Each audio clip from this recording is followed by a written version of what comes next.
இந்த இனம் தன்னை தானே சிந்திப்பதற்குள்ள தகுதியற்ற இனமாக ஒரு தற்குறி தரத்தோட வாழக்கூடிய ஒரு காலங்கள் வந்து, ஆனா இந்த மண்ணில வாழக்கூடிய மக்களை பல சிந்தனைகளும் சில மதங்களும் துண்டாடி இருக்குது, கூறு போட்டிருக்குது, சில இங்க இருந்து அள்ளிட்டும் போயிருக்குது. ஒருத்தன் செத்தானா ஒருத்தனுக்கு பாத்தியம் வரும், ஒருத்தனுக்கு பிறந்தானா ஒருத்தனுக்கு பாத்தியம் வரும். இதுதாங்க மண்ணுக்கும் இந்த மனித இனத்துக்கும் உள்ள ஒரு உரிமையை மண் ரீதியாக தரக்கூடிய உரிமையினோட ஒரு அடித்தளமாக வச்சிருந்தாங்க. இதுல மனுநீதிக்காரர்கள் என்ன பண்ணாட்ட, பொம்பளை பிள்ளைகளுக்கு அசையா சொத்துக்கள்ல பங்கு கிடையாதுன்னு பொம்பளை பிள்ளைகளை அதில் நகை பகை அதுகளை போட்டு கொடுத்து கரையேற்றுறதோட பொம்பளை பிள்ளைகளை கையை கழுவி விட்டாங்க. காலங்கள் செல்ல செல்ல செல்ல நம்மளுக்கு இஸ்லாம்னு ஒரு புதிய மதம் வருது நம்ம மண்ணுக்குள்ள. கடவுளை நீ வழிபடுவதற்கு மொழி ஒரு தடைக்கல்லாக இருக்கக்கூடாதுங்கிற தத்துவத்தை இந்த சமுதாயத்துக்கு சொல்லி தன்றவர் அழகிரியா. இந்த மனு நீதி, அந்த நீதி, வெங்காய நீதி இதெல்லாம் சொல்லி என்ன பண்ணிட்டான்னு கேட்டா, மனுஷனை மதிக்க தவறிய காரணத்தினால் மனசு வெம்பி போன மக்களை வடிகட்டியது பிற மண்ணில் பிறந்த மதங்கள். இப்படி ஒரு சூழ்நிலையில வளர்ந்த ஒரு சிந்தனையினுடைய அவங்க வேலை உண்டு, அவங்க வெட்டி உண்டுன்னு அவங்கன்னு இருக்கிறப்ப நீ அதுல போய் உரண்டை எடுக்கிறது எதுக்கு? இந்த தப்புலாம் நடக்குதுன்னு சொல்லிட்டு வக்ஃப் போர்டுல இருந்தோ அல்லது வக்ஃப் நிர்வாகத்துல இருந்தோ அல்லது அந்த முஸ்லிம் சமுதாயத்துல இருந்து ஏதாவது புகார் போயிருக்கா மத்திய அரசாங்கத்துக்கு? Was there any complaint being launched by the affected persons from the Muslim community? முஸ்லிம் சமுதாயத்துல இருந்து எங்களுடைய சொத்தெல்லாம் சூறையாடுறாங்க, தின்றாங்க, போடுறாங்கன்னு சொல்லிட்டு நிறைய மத்திய அரசாங்கத்துக்கோ அல்லது மாநில சர்க்காருக்கோ புகார் ஏதாவது கொடுத்துருக்காங்களா?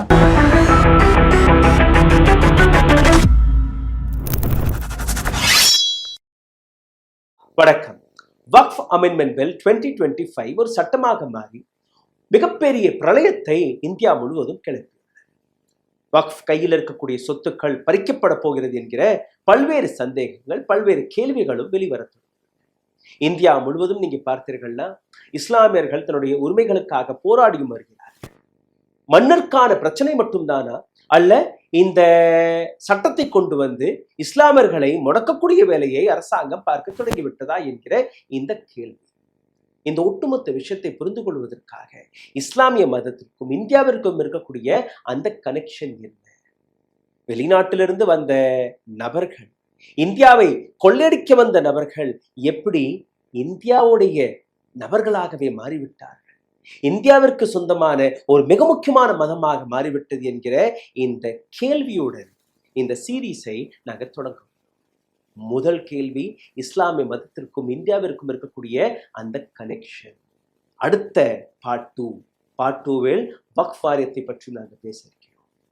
இந்த ஒட்டுமொத்த விஷயத்தை மிகவும் ஆழமாக புரிய வைப்பதற்காக முன்னாள் நீதிபதியான முருகா பூபதி அவர்கள் இணைந்திருக்கிறார். ஐயா வணக்கம். வணக்கம். வக்ஃப் அமெண்ட்மெண்ட் ஆக்ட் 2025 பார்லிமெண்ட்ல இருந்து பாஸ் ஆகியிருக்கு. இப்போ இது சுப்ரீம் கோர்ட்டுக்கும் போயிடுச்சு. சுப்ரீம் கோர்ட்ல நீங்க பார்த்தீர்கள்னா ஒரு சில விஷயங்கள் வாதம் பிரதிவாதமாக எடுத்து வைக்கப்பட்டது. ஒரு பக்கம் அட்டார்னி ஜெனரல், இன்னொரு பக்கம் கபில் சிப்பல் மற்றும் அபிஷேக் மனு சிங்வி ஒரு பயங்கரமான வாதத்தை எடுத்து வைத்திருக்கிறார்கள். அதுல கவர்மெண்ட் எடுத்து வைக்கக்கூடிய முதல் வாதம், this is to reform the Waqf board. But opposition எடுத்து வைக்கக்கூடிய விஷயம், this is not for reform, this is retaliation கூறியிருக்கிறார். And also this is against the article 26 which says the freedom to manage religious affair. இது எப்படி நீங்க பாக்குறீங்க? அதாவது மனித வாழ்க்கையில சில வரலாறுகள் உண்டு. இந்தியாவை பொறுத்த மட்டும் என்னன்னு கேட்டீங்கன்னா, நம்ம யாருமே எந்த நாட்டு மேல நம்ம படையெடுத்து போனது கிடையாது. நம்ம நாட்டு மேலதான் படையெடுத்து வந்திருக்கிறாங்க. ஒண்ணு ஆரம்ப காலத்துல பார்த்தோம் சொன்னா வந்தவங்க கொள்ளையடிச்சிட்டு போயிருக்கிறாங்க இல்லைங்களா? அதுக்கு அடுத்தாப்புல கொள்ளையடிச்சிட்டு போனவங்களுக்கு அப்புறமேல அவங்களுடைய இராணுவ பலத்தையும் ஓவர்டேக் பண்றாப்புல அடுத்தாப்புல வந்த சக்திகள் அவங்கள புறந்தள்ளிட்டு மத்தது வந்திருக்கிறாங்க. நம்ம நாட்டை பொறுத்த மட்டும் அசோகன் நடத்தின கலிங்கத்து போற தவிர வேற ஏதாவது யுத்தம் நடந்துச்சான்னு கேட்டா இல்ல. ஆனா அதுக்கு முன்னால இதிகாசங்கள்ல 2 யுத்தங்கள் நடந்திருக்கு. ஒண்ணு ராமாயணம், இன்னொன்னு மகாபாரதம். ரெண்டு கதைகளும் உலகம் அறிஞ்ச உண்மை. ம். இதுக்கு அடுத்தாப்புல சிந்தனைகள்ல என்ன ஆயிடுச்சுன்னு கேட்டா, ம். சண்டை அடிச்சுக்கிறாதேன்னு ஒரு பௌத்த மதம் வந்தது. ஏற்கனவே வேத மதங்களுடைய விரிசல்கள் காரணமாக ம். நம்ம நாட்டுல சில காரண மதங்கள் தோன்றியது. அந்த காரண மதங்கள் பேரு தான் என்னென்னு சொல்றாங்க, அது பௌத்த சமணம் அப்படின்னு சொல்லிட்டு மதங்கள் வந்தது. இந்த காரண மதங்களும் கால அளவுல நம்ம நாட்டுல வளர முடியாத அளவுக்கு இப்ப பௌத்தம்லாம் சீனா போன்ற மற்ற நாடுகள்ல அது வளர்ந்து வெளியில போயிடுச்சு. ம். அதே போல நம்ம நாட்டுல கொள்ளையடிக்கிறதுக்காண்டு படையெடுத்து வந்த நம்பிக்கையாளர்கள், அதுக்கு பின்னால வந்த ஆட்சியாளர்கள், இங்க இருக்கக்கூடிய இனத்தினுடைய தன்மைகளையும் இந்த இனத்தினுடைய இந்த இனத்தில் இருக்கக்கூடிய ஒரு அறியாமை, இந்த இனத்தினுடைய ஏன் இந்த இனம் அந்த மாதிரி சோம்பேறித்தனமா போச்சுன்னு சொன்னா, சண்டை போடாதேன்னு சொல்லிட்டு போயிட்டான். பௌத்தத்தினுடைய எதிர்பார்ப்பு என்ன கேட்டா, சமாதான கொள்கையை தான் பௌத்தம் போதிச்சது. அதுக்கு முன்னால அன்பே சிவம்னு போதிச்சான்.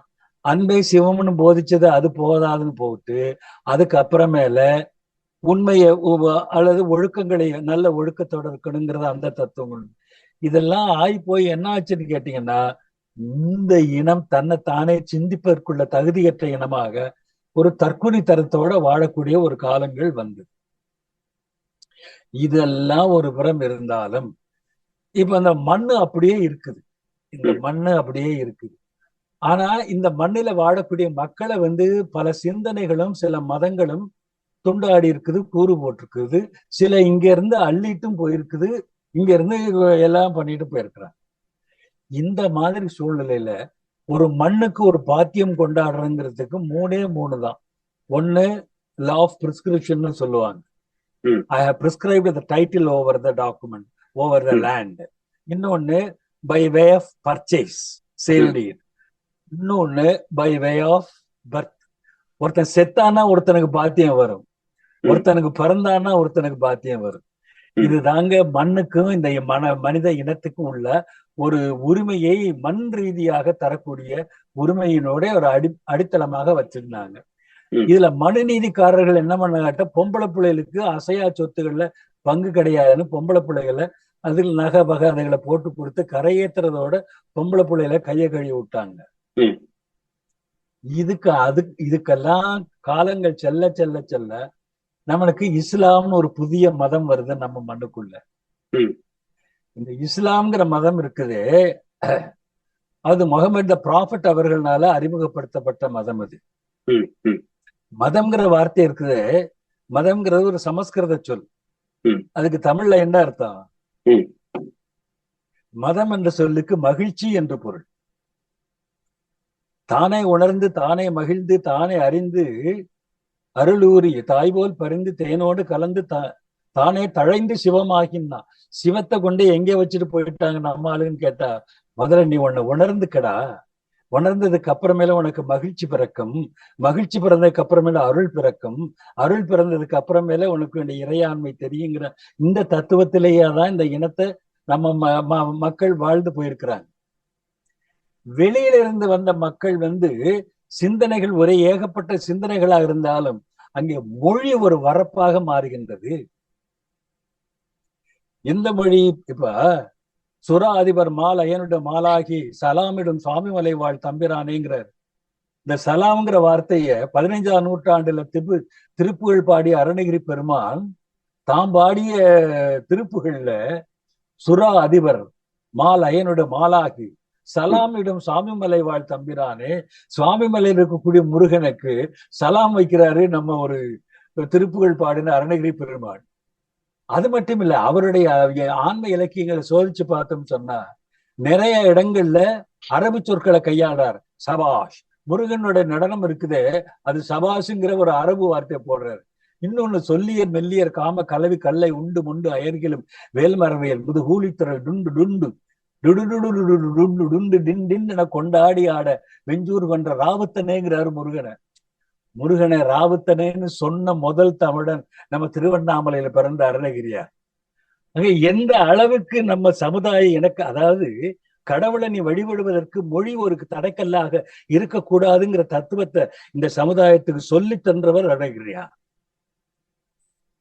சபாஷ், ராவுத்தர், காபா, உலாசம், இது போல நிறைய அரபு சொற்கள் நம்ம தமிழ்ல ஆன்ம இலக்கியங்கள்ல அது ஊடாடி வந்திருக்குது. இன்னைக்கு பிரச்சனை என்னன்னு கேட்ட, இந்த ரிலிஜன் ஒரு வார்த்தை இருக்குல்ல, இந்த ரிலிஜன் நம்ம as per the Indian constitution the article speaks about article 25 28 வரைக்கும் இந்த மத உரிமைகளை பத்தி பேசுது. மதம் என்ற சொல்லுக்கு நான் ஏற்கனவே சொல்லுவேன், மகிழ்ச்சி என்று பொருள். எப்ப ஒருத்தனுக்கு மகிழ்ச்சி வரும்?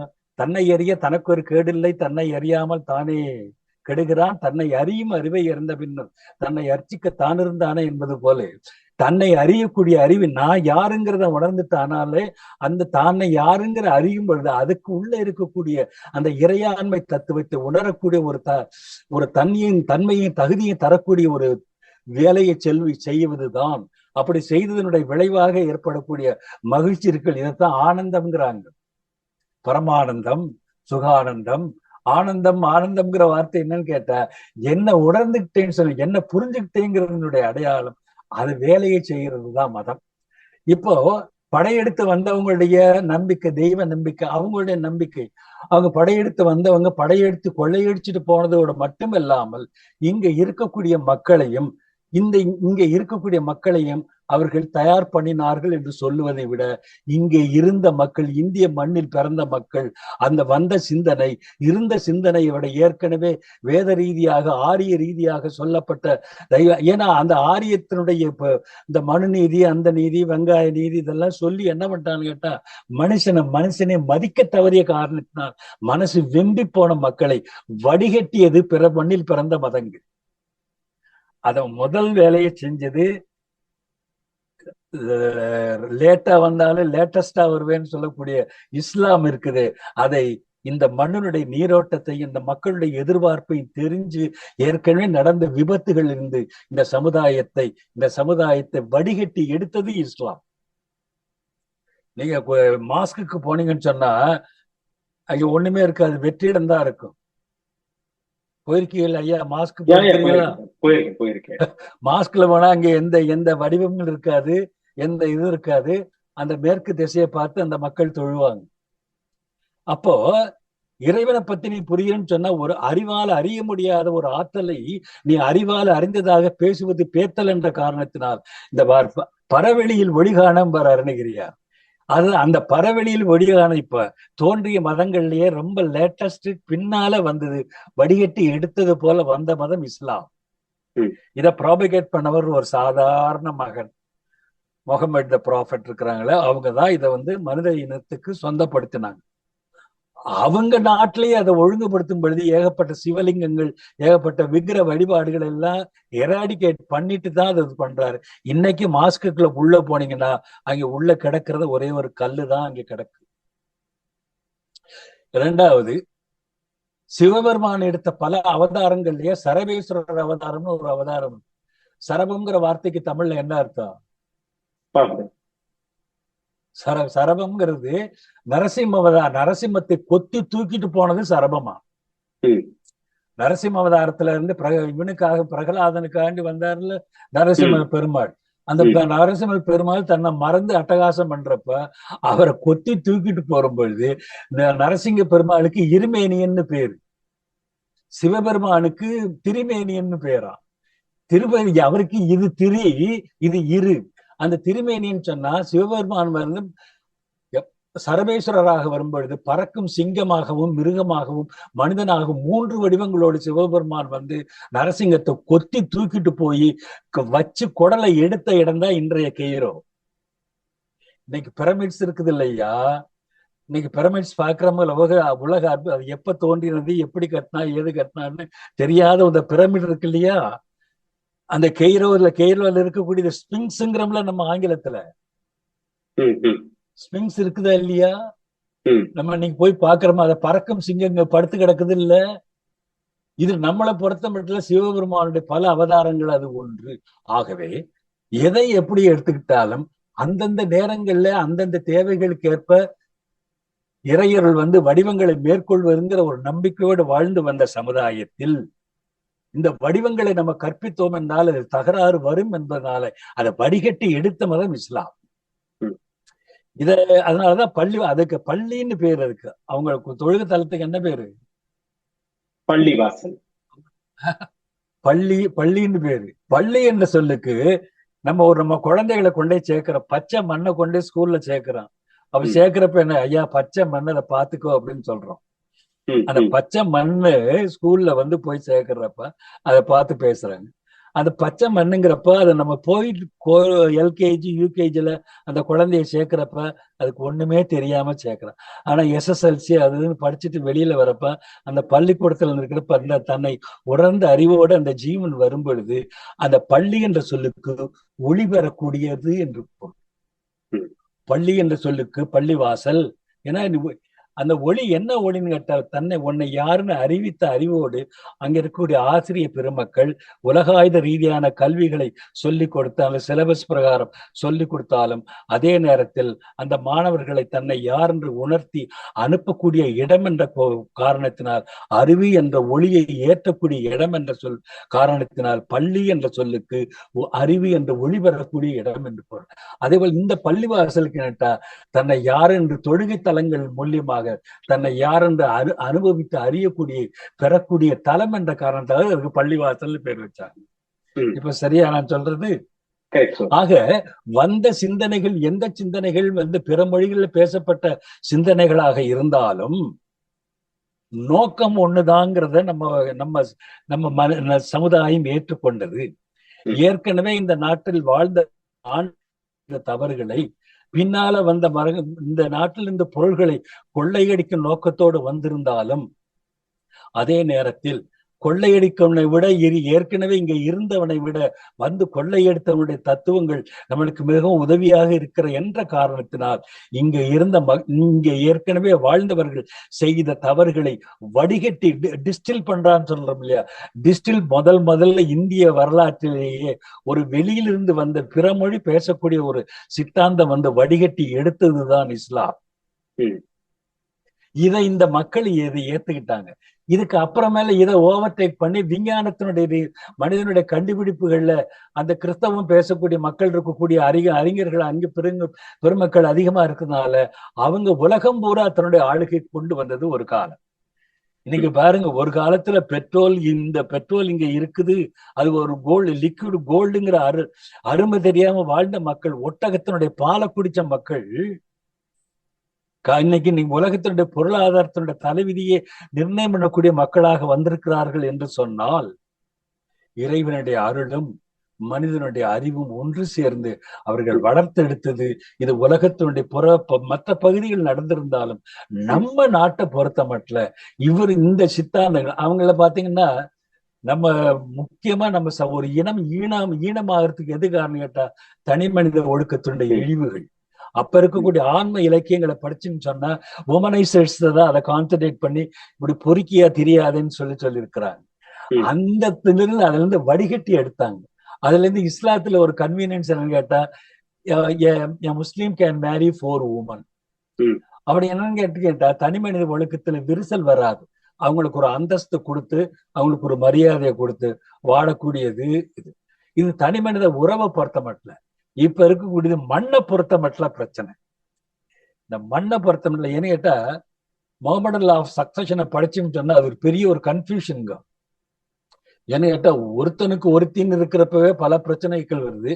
ஒருத்தர் 4 பேரை கட்டிக்கலாம், எத்தனை பிள்ளைகள் ஏது பிள்ளைகள்ங்கிற கணக்கெடுக்கிறதே பெரிய பிரச்சனையா இருக்கும். அந்த பிரச்சனைகளுக்கு எல்லாம் எந்த மகன் எவளுக்கு பிறந்தா யாருக்கு பிறந்தாங்கிறது இதுவே அந்த சமூகத்துல ஒரு பெரிய ஒரு தலைவலி. ஏன்னு கேட்டா நான் ராமநாதபுரத்துல பிறந்தவனால சொல்றேன். இப்ப எங்க ஊரு பேரு ராமநாதபுரம், ஆனா அங்க இருக்கிற MP பேரு நவாஸ் கனியா யாரோ ஒருத்தர் MP இருக்கிறார். அப்ப என்ன அர்த்தம்னு கேட்டீங்கன்னா மனித சமுதாயத்தின் வாழ்க்கைக்கு ஒரு கண்டியூசிவ் அட்மாஸ்பியர் தேவைப்பட்டது. ஆகவே ஏற்கனவே வாழ்ந்து வந்த காலத்தில் இருக்கக்கூடிய தவறுகளை குற்றங்குறைகளை வடிகட்டிய பின்னால வந்த மத நம்பிக்கையாளர்களுடைய கையில் அதை பட்டதுனால சில சமுதாயத்தில் இருக்கக்கூடிய நேர்சிறுகளை வடிகட்டிய மறுபடி பயன்பாட்டுக்கு உட்படுத்தப்பட்ட பொருளாக வரும் பொழுது மனுவில் என்ன சொல்லிவிட்டான், பொம்பளை பிள்ளைகளுக்கு மண்ணுல உரிமை கிடையாதுன்றான்.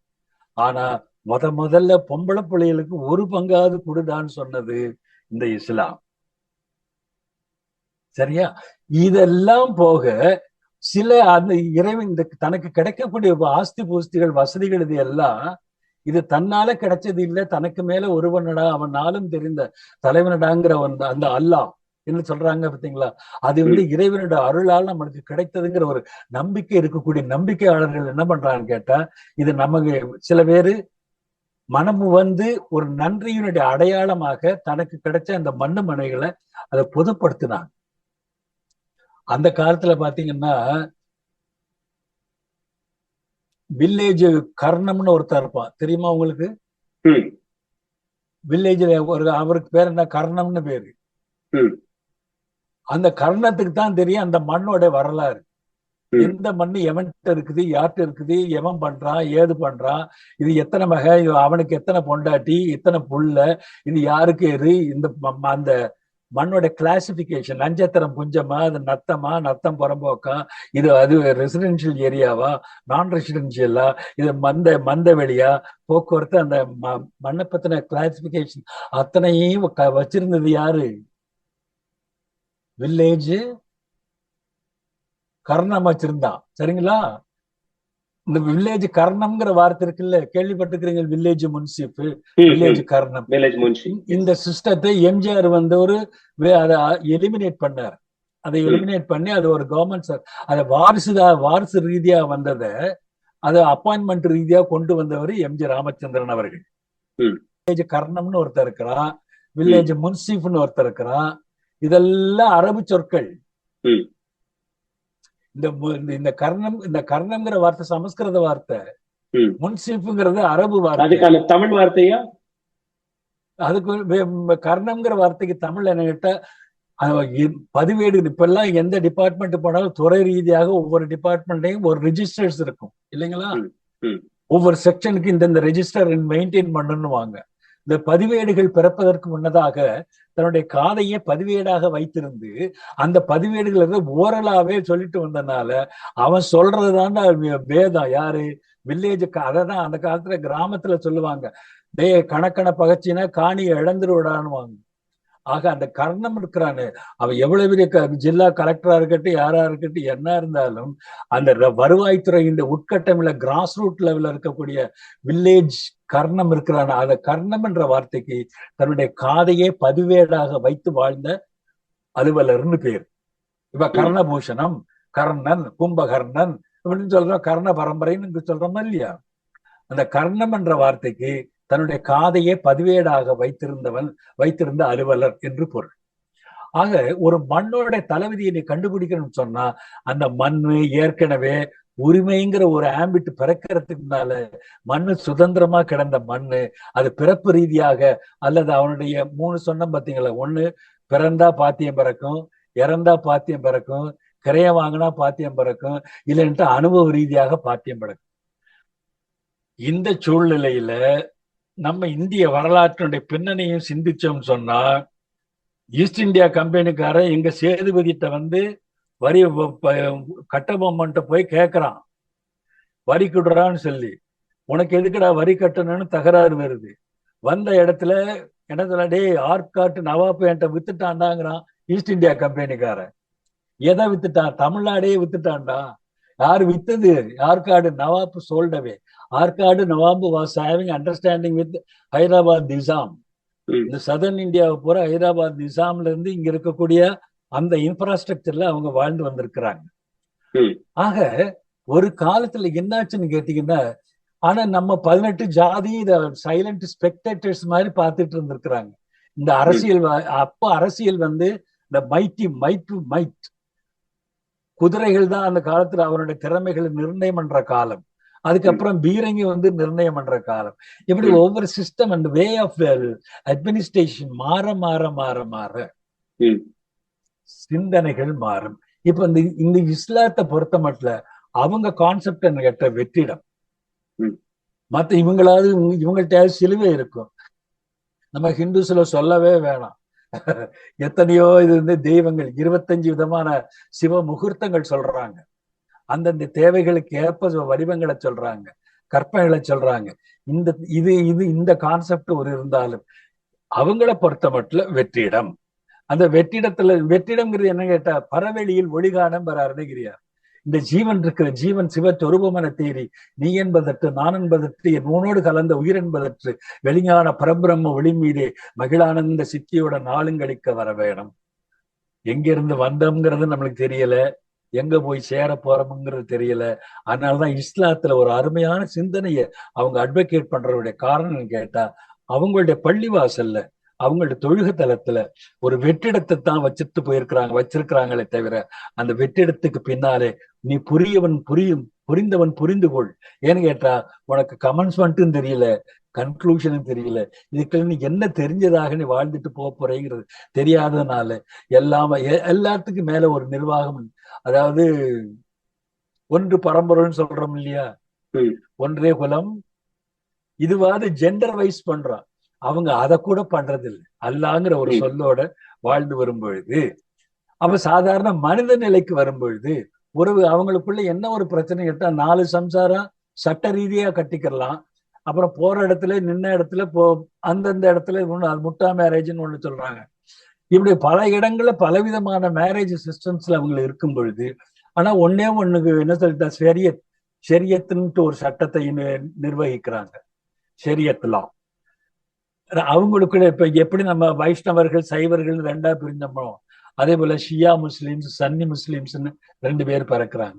இன்னைக்கு அந்த சன்னிஸ் தான் அதிகமா இருக்கிறாங்க நான் உலகம் தழுவிய முறையில, ஷியாஸ் கம்மியா இருக்கிறாங்க. இதுல கூட மோட் ஆஃப் சக்சஷன்ல தான் இந்த பிரச்சனை கூட வருது அவங்களுக்கு. இப்படி எல்லாம் இருந்து அவங்களுக்குன்னு ஒரு மொழி ரீதியாக மட்டும் இல்ல, சிந்தனை ரீதியாக மட்டும் இல்ல, எல்லா அடிப்படையிலும் அவங்களுக்குன்னு ஒரு தனிப்பட்ட ஒரு சிந்தனையை தன்னுடைய மத ஆர்டிகிள்ல சொல்லிக்கிறாங்க இல்லையா, freedom of consensus and free profession, practising and propagating their religion, freedom to manage religious affairs, freedom as to payment of taxes and promotions and of any particular religion. அப்ப இப்ப இந்த ரிலிஜன்ங்கிற வார்த்தைக்கு முதல்ல சொன்னேன், ரிலிஜன் சொல்லுக்கு ரீஜன் ஆஃப் ரியலைசேஷன். என்ன நீ realise பண்ற, உன்னை அறிஞ்சுக்கிறான், தன்னை எரிய தனக்கொரு கேடில்லை, உள்ளத்து ஒருவனை உள்ளூரும் ஜோதியை உள்ளம் விட்டு ஓரடி நீங்கா ஒருவனை உள்ளமும் தானும் உடனே இருக்கணும் உள்ளமும் தன் உருவறியாதீங்கனால்தான் அவங்க தத்துவ பிரகாரம் வெற்றிடத்தை வச்சு வாழ்ந்து வரக்கூடிய மக்கள் மத்தியில இந்த மண் இருக்குது. அவங்க இறந்த வீட்டுல அவங்க ரொம்ப அழுக மாட்டாங்க. ஏன்னு கேட்டா, அந்த ஆன்மா அழிவற்ற ஆன்மா அழிவற்ற இறைவனோடு ஒன்று சேரும் பொழுது அதற்காக நாம் வருத்தப்பட வேண்டாம் என்பதை அவங்கள பாத்தீங்கன்னா, இறப்ப கூட பெருசா இதெல்லாம் ஊர் உலகம் தெரியும், இறப்ப கூட சொல்ல மாட்டாங்க. அவங்க இறப்ப கூட சொல்ல மாட்டாங்க, அது கூட பெருசா நினைக்க மாட்டாங்க. அதுல இருந்து ஒரு சைலண்ட் ஓரியன்டேஷனா இருக்கு. இப்படி தனக்குன்னு ஒரு பாதையை வகுத்து ஏற்கனவே இந்த சமுதாயம் சில சந்திச்ச சங்கடங்களை வடிகட்டி எடுத்து, இது இப்போதைக்கு ஏன்னுட்டு நம்ம வேதவாதிகள், நம்மளுக்கு முன்னால இருந்த வேதம் சார்ந்த மனுநீதவாதிகள் மனிதனை மனிதனாக மதிக்க கூட தவறிய நேரத்தில் மனிதனை மனிதனாக மதிக்கக்கூடிய மக்களுடைய சிந்தனையோடு கூடிய ஒரு சிந்தனையாளர்கள் வெளியே இருந்து வந்திருந்தாலும், வேற மொழியில பேசக்கூடியதாக இருந்தாலும், மாறுபட்ட சிந்தனையாளர்களாக இருந்தாலும், அவர்கள் மனிதர்களை மனிதர்களாக மதிக்கக்கூடிய மனசுடைய மக்கள் என்ற காரணத்தினால் இங்க எல்லாம் அல்லாஹ்வுக்கு முன்னால எல்லாரும் சமம்ங்கிற ஒரு தத்துவத்தில் காரணத்தினால் ஓரளவு ரொம்ப வேகமான முறையில இந்தியாவில அந்த சிந்தனை வளர்ந்தது. இன்னைக்கு இருக்கக்கூடிய இந்த மாதிரி ஒரு சூழ்நிலையில ஒரு உட்கட்டமைப்பு அவங்களுக்கு ஒண்ணு ஏற்படுத்துறாங்க. இப்ப நம்ம என்ன பண்ண, தமிழை காப்பாத்துறதுக்காண்டி நீ சமஸ்கிருதத்துல நீ கோயிலை வச்சுக்க, அங்க கோவில சமஸ்கிருதத்துல நீ என்னத்தை வேணாலும் பண்ணிக்க, ஆனா என்னுடைய தாய்மொழியான தமிழை காப்பாத்துறதுக்கு மடாதிபதிகளை நாம உண்டாக்கணும் இல்லையா, ஆதீனங்களை உண்டாக்கணும் இல்லையா. ஆதீனத்தினுடைய மடாதிபதியுடைய வேலை என்ன, தமிழ் மொழியை தமிழால் தெய்வத்தை சொல்ல முடியாது என்றாலும், சொல்லக்கூடாதது அல்ல சொல்ல முடியாது என்றாலும், இந்த தமிழை காப்பாற்ற வேணும் என்பதற்காக தமிழால் தெய்வங்களை பாடியது கூட தமிழ் காப்பாற்றப்பட வேணும் என்பதற்காகத்தானே தவிர, உதாரணமா உமறு புலவர்னு ஒருத்தர் இந்த நாகலாபுரத்தில் இருந்த உமறு புலவர், அவர் எங்க பகுதியை சேர்ந்தவர் தான். உமறு புலவர் பாடியிருக்கிறார் இல்லையா, அந்த உமர் பிள்ளை என்ன பாடினாரு? சீதா சீரா புராணம் பாடினாங்களே, அல்லா மேல பாடினார்ல. அப்போ மொழி இறைவனை சிந்திப்பதற்கு மொழி ஒரு வரப்பாக அமைந்து விடக்கூடாது என்பது ஒரு புறம் இருந்தாலும், இன்றைய தலைப்பு என்னன்னு கேட்டா, இப்படி ஒரு சூழ்நிலையில வளர்ந்த ஒரு சிந்தனையினுடைய அவங்க வேலை உண்டு, அவங்க வெட்டி உண்டுன்னு அவங்கன்னு இருக்கிறப்ப, நீ அதுல போய் உரண்டை இழுக்கிறது எதுக்கு? இந்த இந்த தப்புலாம் நடக்குதுன்னு சொல்லிட்டு வக்ஃப் போர்டுல இருந்தோ அல்லது வக்ஃப் நிர்வாகத்துல இருந்தோ அல்லது அந்த முஸ்லிம் சமுதாயத்துல இருந்து ஏதாவது புகார் போயிருக்கா மத்திய அரசாங்கத்துக்கு? Was there any complaint being lodged by the affected persons from the Muslim community? முஸ்லிம் சமுதாயத்திலிருந்து எங்களுடைய சொத்தெல்லாம் சூறையாடுறாங்க, தின்றாங்க, ஓடுறாங்கன்னு சொல்லிட்டு யாராவது மத்திய அரசாங்கத்துக்கோ அல்லது மாநில சர்க்காருக்கோ புகார் ஏதாவது கொடுத்துருக்காங்களா?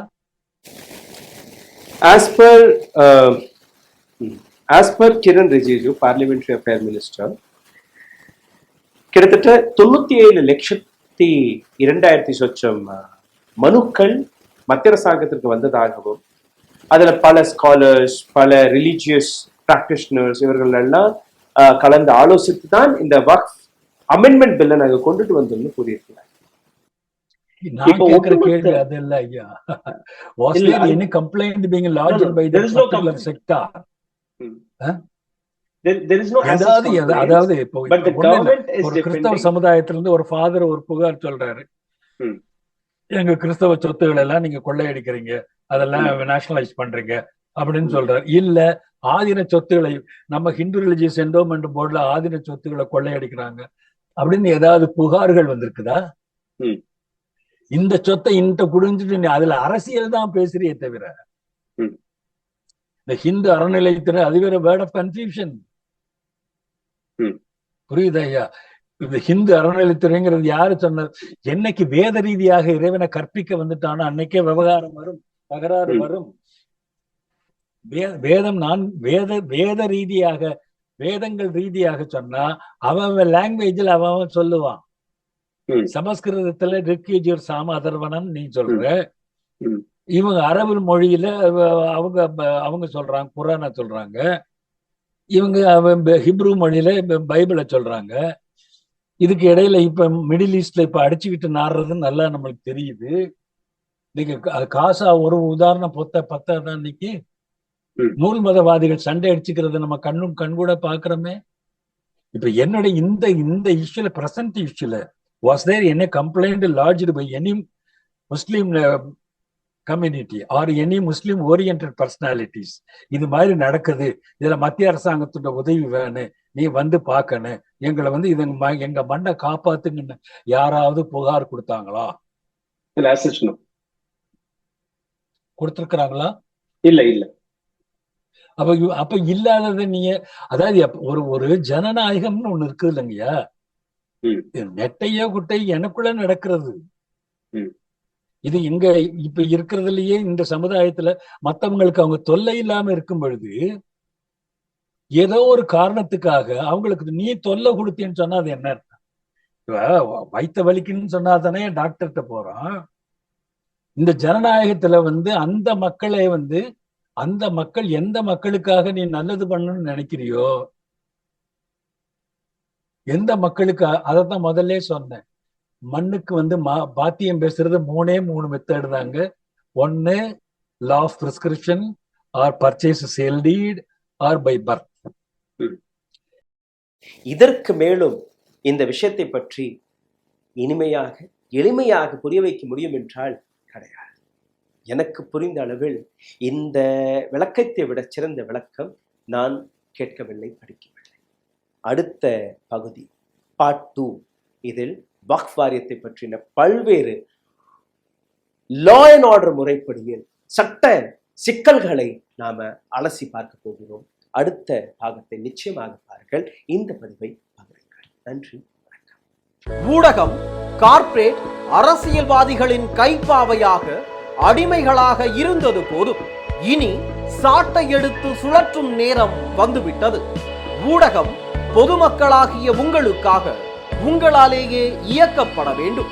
ஊடக சுதந்திரத்திற்காக உங்களின் பங்களிப்பை இன்றே அளித்திடுங்கள்.